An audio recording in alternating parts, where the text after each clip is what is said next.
नमस्कार. कधी विचार केलाय का की आपण एखादी कविता, फोटो किंवा व्हिडिओ ऑनलाईन शेअर करतो आणि मग मनात येतं, आता याचं पुढे काय होणार? आजच्या डिजिटल जगात आपलं काम शेअर करणं जितकं सोपं आहे, तितकंच ते सुरक्षित ठेवणं अवघड. पण काळजी नको.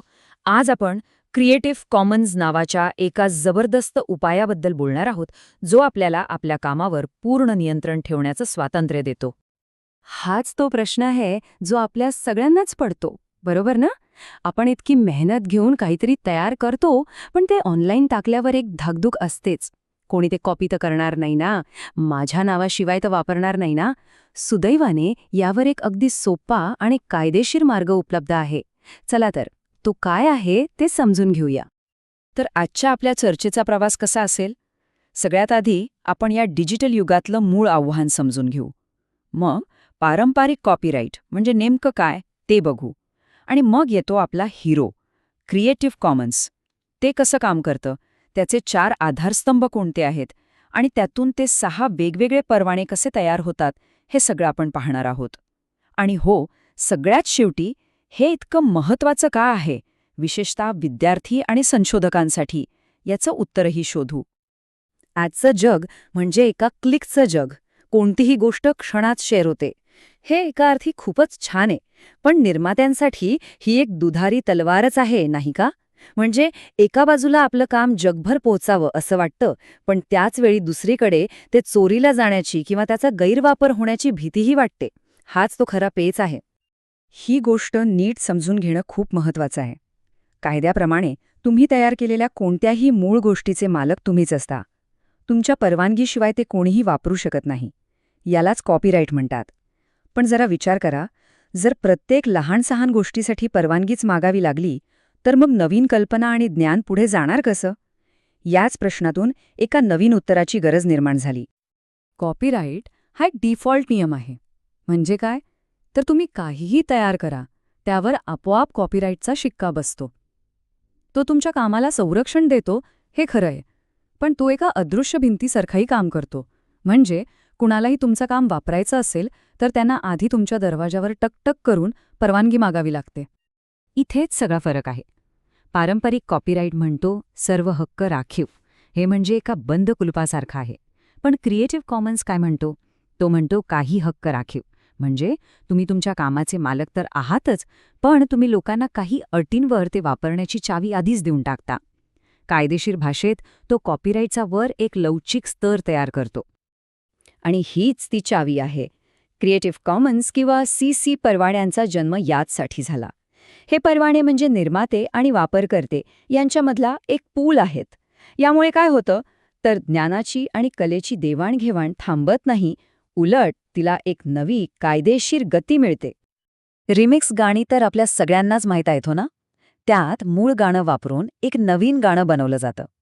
क्रिएटिव्ह कॉमन्स परवाने अगदी तसंच काम करतात. ते लोकांना तुमची कलाकृती कायदेशीररित्या वापरायला, त्यात बदल करायला किंवा त्यावर आधारित काहीतरी नवीन बनवायला परवानगी देतात. पण फक्त तुम्ही ठरवलेल्या नियमांनुसार. मग हे नियम किंवा अटी बनतात कशा? गंमत म्हणजे सगळेच्या सगळे क्रिएटिव्ह कॉमन्स परवाने फक्त 4 सोप्या घटकांपासून बनलेले आहेत. चला मग या 4 आधारस्तंभांना जरा जवळून पाहूया. पहिला आणि सगळ्यात महत्त्वाचा स्तंभ आहे BY, म्हणजेच ॲट्रिब्युशन किंवा श्रेय देणं. नियम अगदी साधा आहे. जर कुणाचं काम वापरत असाल, तर त्या मूळ निर्मात्याचं नाव सांगावंच लागेल. हा एक प्रकारे धन्यवाद म्हणण्याचा कायदेशीर मार्ग आहे आणि तो अगदी प्रत्येक CC परवान्याचा आत्मा आहे. दुसरा स्तंभ आहे SA, म्हणजे शेअर अलाइक.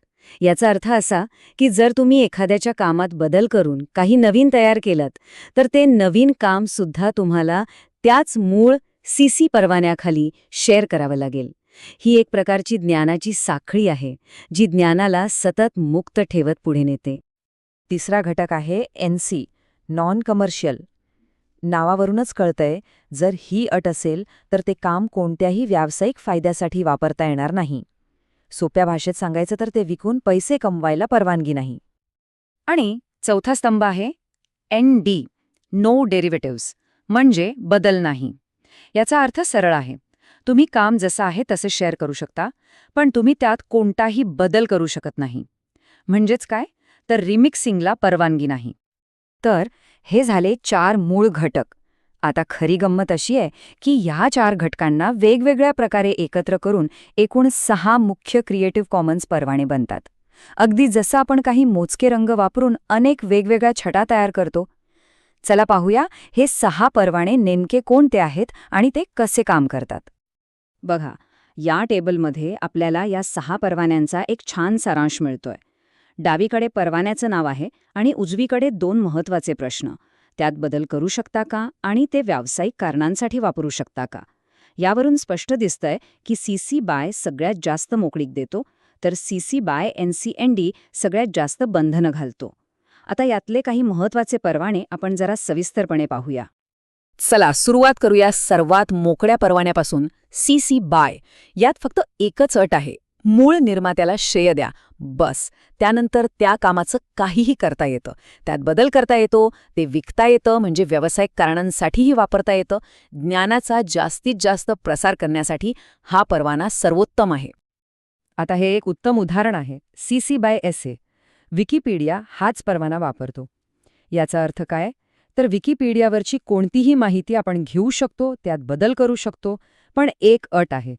जेव्हा आपण ते नवीन काम शेअर करू, तेव्हा आपल्यालाही ते CC BY SA याच परवान्याखाली शेअर करावं लागेल. आणि हो, मूळ स्रोताला श्रेय तर द्यावंच लागेल. आणि आता यादीच्या दुसऱ्या टोकाकडे जाऊया. CC BY NC-ND. हा सर्वात जास्त बंधनं घालणारा परवाना आहे. याला आपण फक्त शेअर करा परवाना असंही म्हणू शकतो. म्हणजे हे काम डाउनलोड करून इतरांना देता येतं, पण त्यात कोणताही बदल करायचा नाही आणि त्यातून पैसेही कमवायचे नाहीत. श्रेय देणं मात्र इथेही बंधनकारक आहेच. आता तुमच्या मनात येत असेल, बरं हे सगळं तर कळलं, पण या सगळ्याचं माझ्यासाठी काय महत्त्व आहे? तर याचं उत्तर खरं तर प्रत्येकासाठी महत्त्वाचं आहे. पण विशेषतः विद्यार्थी, शिक्षक आणि संशोधकांसाठी हे समजून घेणं खूप गरजेचं आहे. शैक्षणिक क्षेत्रात दुसऱ्याचं काम त्या व्यक्तीला श्रेय न देता स्वतःच्या नावावर वापरणं म्हणजे वाङ्मय चौर्य किंवा ज्याला आपण इंग्रजीत प्लेजरिझम म्हणतो, हा एक गंभीर गुन्हा मानला जातो. क्रिएटिव्ह कॉमन्स आपल्याला फक्त चुका टाळायलाच नाही, तर एक चांगला आणि प्रामाणिक डिजिटल नागरिक बनायला मदत करतो. ते आपल्याला कायदेशीर आणि नैतिकदृष्ट्या दुसऱ्याचं काम कसं वापरायचं हे शिकवतं. आणि ही गोष्ट किती गंभीरपणे घेतली जाते हे या आकड्यावरून लक्षात येईल.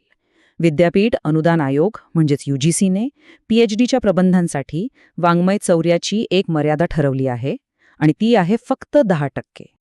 आणि ही मर्यादा ओलांडली तर त्याचे परिणाम खूप गंभीर आहेत. जर तुमच्या प्रबंधात 10 ते 40% समानता आढळली तर तो तुम्हाला पुन्हा 6 महिन्यात सादर करावा लागतो. आणि जर हीच समानता 40%पेक्षा जास्त असेल तर मग मात्र विद्यार्थी आणि त्यांचे मार्गदर्शक या दोघांवरही कारवाई होते. हे आकडे आपल्याला सांगतात की क्रिएटिव्ह कॉमन्ससारखे परवाने समजून घेणं ही केवळ एक चांगली सवय नाही, तर आजच्या काळात ती एक गरज आहे. तर आज आपण क्रिएटिव्ह कॉमन्सच्या जगात एक छोटी पण खूप महत्त्वाची सफर केली.